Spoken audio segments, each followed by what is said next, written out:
नमस्कार दोस्तों। रामायण में लक्ष्मण जी की पत्नी उर्मिला जी का प्रसंग आता है।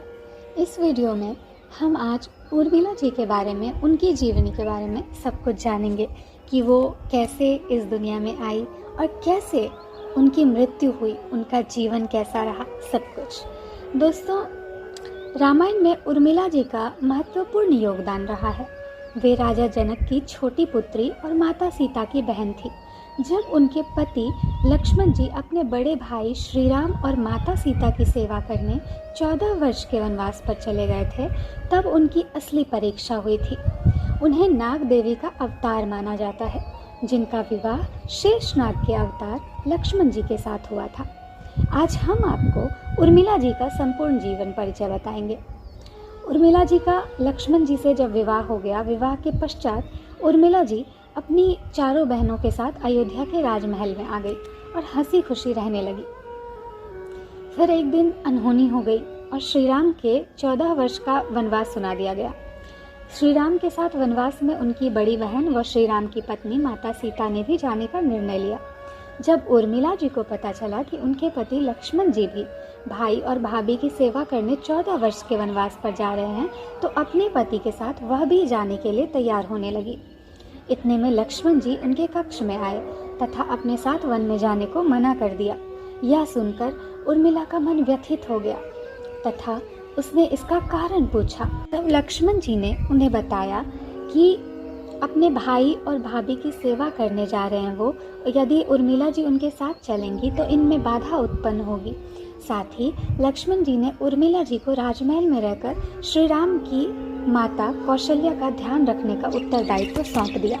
अपने पति की यह बात उर्मिला जी के हृदय में लगी, लेकिन वे धर्म तथा कर्तव्य के लिए अपना सर्वस्व बलिदान करने को तैयार हो गई। अब उसे अपने पति से 14 वर्ष का विरह सहकर अपने सास ससुर की सेवा करनी थी। इसे उर्मिला जी ने हंसते हंसते स्वीकार कर लिया, क्योंकि लक्ष्मण जी ने उनसे न रोने का वचन लिया था। उर्मिला जी के 14 वर्ष कैसे बीते, इसको लेकर दो अलग अलग मान्यताएं हैं। प्रचलित मान्यता के अनुसार उर्मिला जी ने 14 वर्ष तक माता कौशल्या की बहुत सेवा की तथा एक भी आंसू नहीं बहाया। प्रतिदिन वह अयोध्या के राजमहल में भगवान के सामने एक दीपक प्रज्वलित करती थी तथा पुराने दीपक को भी बुझने नहीं देती थी। इस प्रकार 14 वर्ष तक असंख्य दीपक प्रज्वलित हो चुके थे। जब लक्ष्मण जी श्री राम और माता सीता के साथ अयोध्या वापस लौटे, तब उर्मिला जी के जलाए दियों से पूरा राजमहल जगमगा उठा था। एक अन्य मान्यता के अनुसार जब लक्ष्मण जी वनवास में थे, तब प्रथम रात्रि में निद्रा देवी उनके पास आई। लक्ष्मण जी ने निद्रा देवी से कहा कि उन्हें अपने भाई व भाभी की रात को सुरक्षा करनी है, इसलिए वो सो नहीं सकते। अतः उन्हें वरदान दे कि 14 वर्ष तक उन्हें नींद ही ना आए। तब निद्रा देवी ने पूछा कि यदि उनके स्थान पर कोई और 14 वर्ष तक सो सकता है तो वह उन्हें यह वरदान दे सकती है। तब लक्ष्मण जी ने उर्मिला जी का नाम लिया था। निद्रा देवी ने जब उर्मिला जी से जाकर यह पूछा तो उसने सहजता से इसे स्वीकार कर लिया। तत्पश्चात लक्ष्मण जी ने 14 वर्षों तक नहीं सोए थे तथा उर्मिला 14 वर्षों तक सोती रही थी। अब उर्मिला जी की मृत्यु कैसे होती है?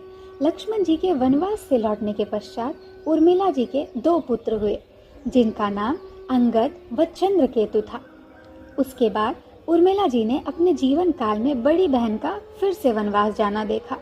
जब उर्मिला के इस धरती पर रहने का समय समाप्त हो गया, तब उसने हंसी खुशी अपने प्राण त्याग दिए। वह अपने धाम को चली गई। उर्मिला जी की मृत्यु पर रामायण में कुछ नहीं लिखा है।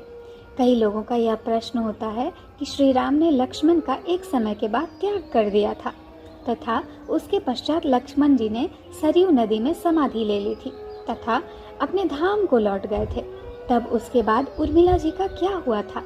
दरअसल यह भाग उत्तर रामायण में आता है। इसमें लक्ष्मण जी के समाधि लेने के कुछ समय बाद ही श्री राम भी जल समाधि ले लेते हैं।